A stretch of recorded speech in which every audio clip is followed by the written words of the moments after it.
guess what? This one's for you. This one's for you. Get it.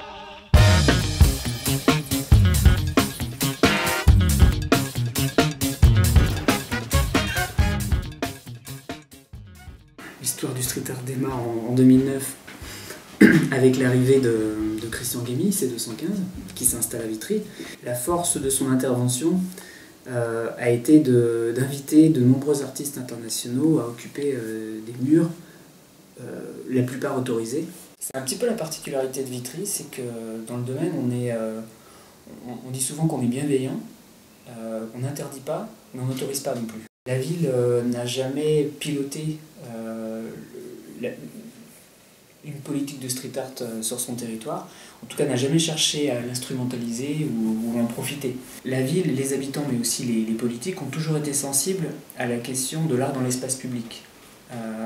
Et ça favorise forcément ce terreau qui consiste à utiliser l'espace public comme un espace d'expression. Il y a un respect du travail,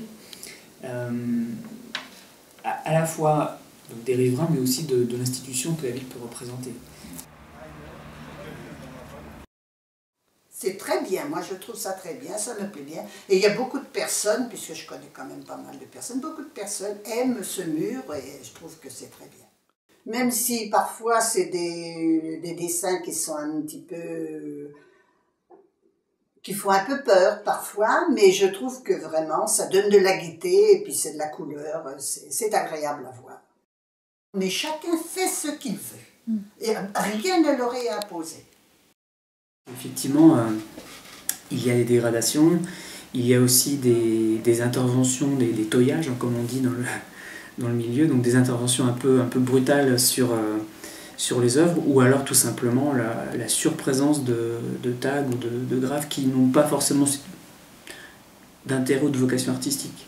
Disons qu'aujourd'hui, on a fait le tour de la profusion, et les questions qu'on se pose, c'est effectivement la sauvegarde, la sanctuarisation d'espace aussi.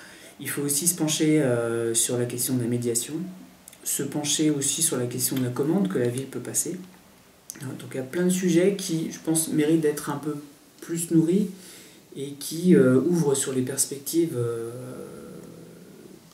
oui c'est ça, d'une politique du street art à mener par la ville, mais d'autres situations, d'autres villes vivent, j'imagine, les mêmes problématiques.